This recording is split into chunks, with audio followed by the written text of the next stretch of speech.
अपने चैनल अखिल study point. दोस्तों आपका बहुत बहुत स्वागत है। दोस्तों आज मैं आपके लिए बिहार शिक्षक भर्ती 2.0 के लिए बिहार कला एवं संस्कृति का भाग 3 लेके आऊं दोस्तों, जो आपके बिहार पुलिस, बिहार दरोगा भर्ती और बिहार शिक्षक भर्ती के लिए बहुत ही इंपॉर्टेंट क्वेश्चंस रहेंगे। तो दोस्तों आइए वीडियो को शुरू करते हैं। पहला क्वेश्चन है हमारा, मुल्ला बहबानी किस देश के यात्री थे? तो मुल्ला बहबानी जो है दोस्तों में ईरान के यात्री थे। कहां के? ऑप्शन सी, ईरान देश के यात्री थे। Option C is the right answer. मुल्ला बहबानी नामक यात्री ने 1807, 1808 और 1809 में 3 बार बिहार की यात्रा की थी।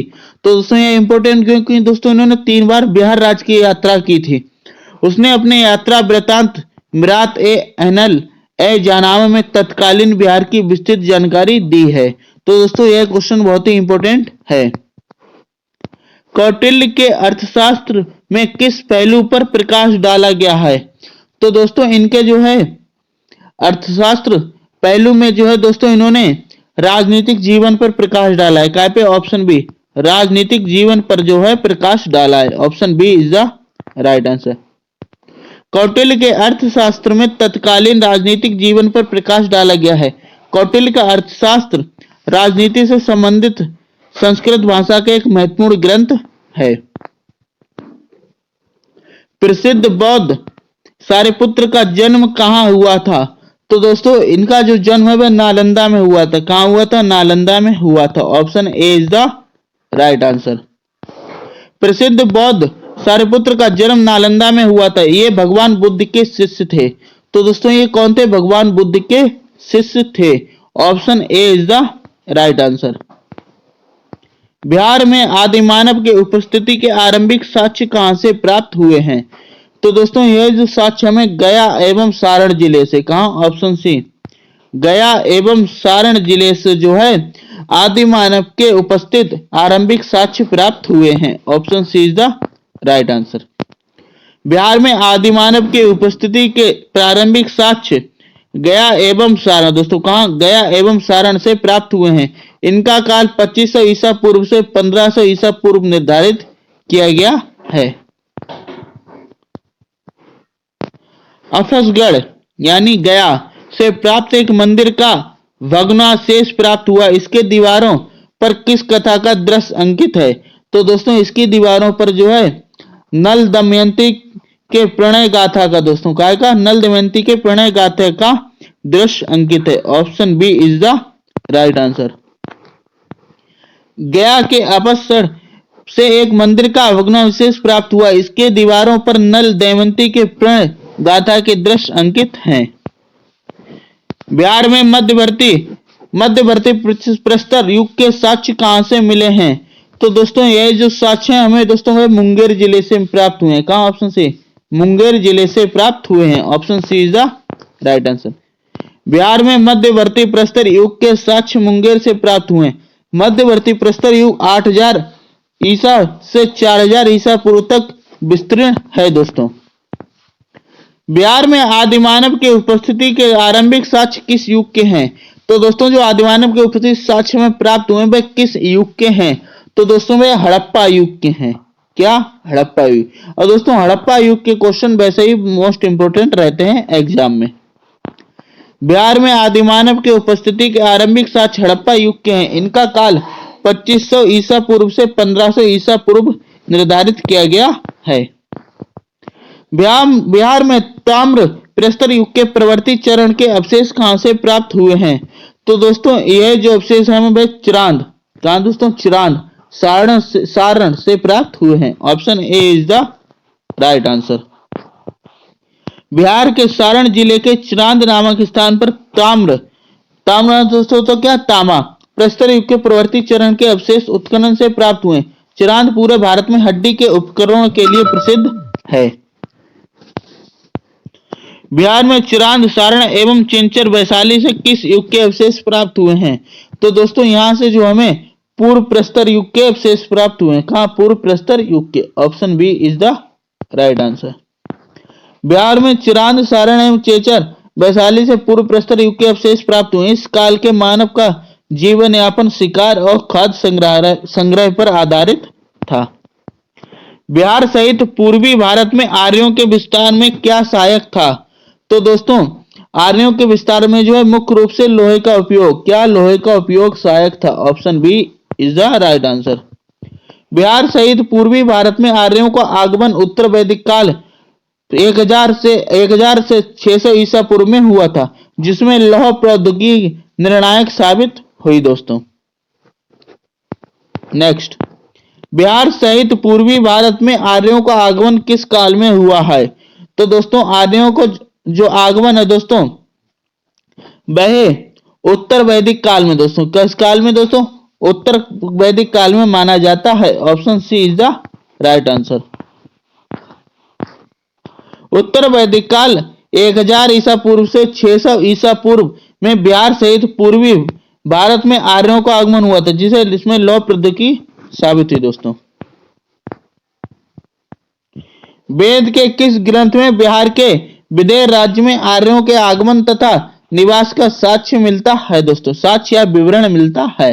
तो दोस्तों यह शतपथ ब्राह्मण में, किसमें? ऑप्शन ए शतपथ ब्राह्मण में जो है हमें विदेह राज्य में आर्यों के आगमन का साक्ष्य प्राप्त होते हैं। विदेह के शतपथ ब्राह्मण ग्रंथ में बिहार का विदेह राज्य में आर्यों के आगमन का साक्ष्य का विवरण मिलता है दोस्तों। नेक्स्ट, श्रुति एवं किंवदंती के अनुसार महाभारत युद्ध के समय बिहार में मुख्य 2 राज्य कौन कौन थे दोस्तों? तो उस टाइम पे जो है मुख्य मगध एवं अंग दोस्तों, कौन से? मगध एवं अंग राज्य थे। Option A is the right answer. श्रुति एवं किंवदंती के अनुसार महाभारत युग के समय बिहार के 2 मुख्य राज्य मगध एवं अंग थे। आधुनिक बिहार के भागलपुर और मुंगेर जिले को मिलाकर अंग कहा जाता है तथा आधुनिक बिहार के पटना एवं गया जिलों को मिलाकर मगध कहा जाता था दोस्तों। नेक्स्ट, बिहार में उपनिषद काल में ब्राह्मण धर्म तथा ज्ञान का महान केंद्र कहां था? तो दोस्तों यह जो महान केंद्र वह विदेह में था दोस्तों। कहां? Videh. Option C is the right answer. Bihar में उपनिषद काल में ब्राह्मण धर्म तथा ज्ञान का महत्वपूर्ण केंद्र विदेह था। कहा जाता है कि तत्कालीन भारत में मिथिला सर्वाधिक सुसंस्कृत एवं सभ्य राज्य था दोस्तों। आर्यव्रत के बाहर तथा अनार जाति के लोगों का आवास स्थल रहा था। तो दोस्तों इनका जो आवास स्थल वह विदेह रहा था दोस्तों। क्या? Videh. Option B right answer. Bihar का विदेह राज्य प्राचीन समय में बहुत दिनों तक आर्यव्रत के बाहर था। यहाँ का शासक माधव विदेह था दोस्तों।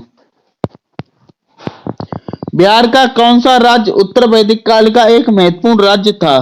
तो उत्तर वैदिक काल का जो महत्वपूर्ण था दोस्तों वह मगध था दोस्तों। कौन सा? मगध। ऑप्शन ए मगध जो उत्तर वैदिक काल का एक महत्वपूर्ण राज्य था। Option A is the right answer.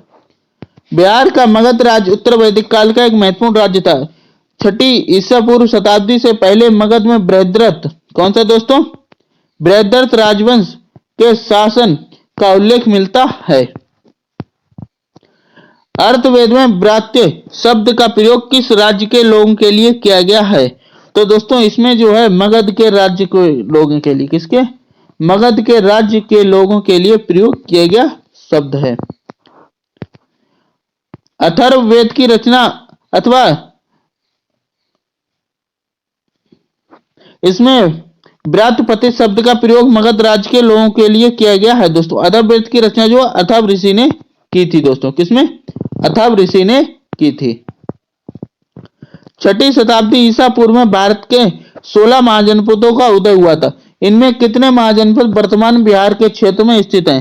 तो इनमें दोस्तों जो वर्तमान में जो है वर्तमान बिहार क्षेत्र में दोस्तों तीन महाजनपद स्थित हैं। Option B is the right answer. 6ठी शताब्दी ईसा पूर्व में भारत में 16 महाजनपदों के अस्तित्व का उल्लेख बौद्ध ग्रंथ अगुंतुर जिसमें किसमें मिलता है? अगुंतुर निकाय तथा जैन ग्रंथ भगवती सूत्र से मिलता है। इनमें मगध, अंग एवं वज्र महाजनपद वर्तमान बिहार में स्थित थे। बिहार के भौगोलिक क्षेत्र की चर्चा सर्वप्रथम किस साहित्यिक रचना से मिलती है? तो दोस्तों सर्वप्रथम जो है शतपथ ब्राह्मण साहित्यिक रचना से मिलती है। कैसे? शतपथ ब्राह्मण से। Option D is the right answer. Bihar के संदर्भ में प्रथम जानकारी हमें शतपथ ब्राह्मण से मिलती है। इस ग्रंथ में बिहार की भौगोलिक विस्तार की जानकारी प्राप्त होती है। बिहार के किन क्षेत्रों में अंग महाजनपद स्थित था? तो दोस्तों जो अंग महाजनपद है दोस्तों वह भागलपुर एवं मुंगेर क्षेत्र में। कहा? ऑप्शन सी भागलपुर एवं मुंगेर क्षेत्र में जो है अंग महाजनपद स्थित था। Option C right answer. Anga आधुनिक बिहार के भागलपुर और मुंगेर जिलों को मिलाकर अंग महाजनपद कहा जाता था। इसकी राजधानी चंपानगरी थी। किसकी दोस्तों? अंग की राजधानी क्या थी? चंपानगरी। निम्न में से कौन सा महाजनपद वर्तमान बिहार के क्षेत्र में स्थित नहीं है दोस्तों? तो इसमें से दोस्तों जो मगध, कौन सा दोस्तों? ऑप्शन टी मगध जो है वर्तमान में बिहार में स्थित नहीं है। Option D right answer. Sorry दोस्तों बस होगा यहाँ पे, सॉरी ऑप्शन सी वाला होगा। ठीक है, बस यह महाजनपद वर्तमान में प्रयाग इलाहाबाद के आसपास के क्षेत्रों में विस्तृत है। इसकी राजधानी कौशाम्बी थी दोस्तों। काय की बत्स की राजधानी कौशाम्बी थी और बत्स जो है बिहार राज्य में नहीं, बाकी अंग, बज्जी और मगध जो है बिहार में स्थित है। बिहार के पटना तथा गया का जिला किस महाजनपद में सम्मिलित था? तो दोस्तों यह जो है मगध महाजनपद में दोस्तों कहा में। ऑप्शन बी मगध महाजनपद के अंतर्गत आता था। Option B is the right answer. Magadha इसके अंतर्गत आधुनिक बिहार के पटना और गया जिलों के क्षेत्र आते थे। इसकी राजधानी राजगृह थी दोस्तों। काय की मगध की राजधानी क्या थी? राजगृह थी, जिसका प्राचीन नाम गिरिब्रिज था। काय का? राजगृह का प्राचीन नाम क्या था? गिरिब्रिज था। अंग महाजनपद की राजधानी कहां थी? दोस्तों अंग महाजनपद की राजधानी जो है वह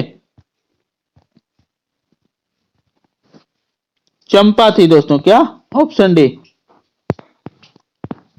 अंग महाजनपद के अंतर्गत आधुनिक बिहार के भागलपुर और मुंगेर जिले के क्षेत्र में आते थे।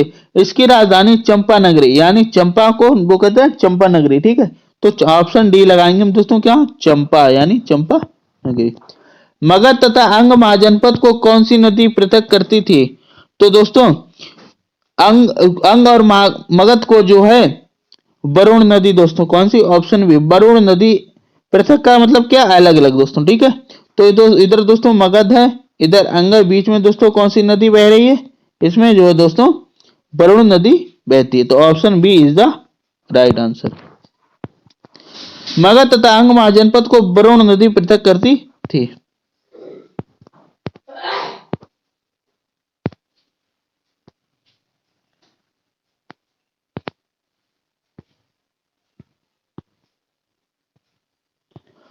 Thanks for watching video. Like करें वीडियो को, चैनल को सब्सक्राइब करें। Thank you.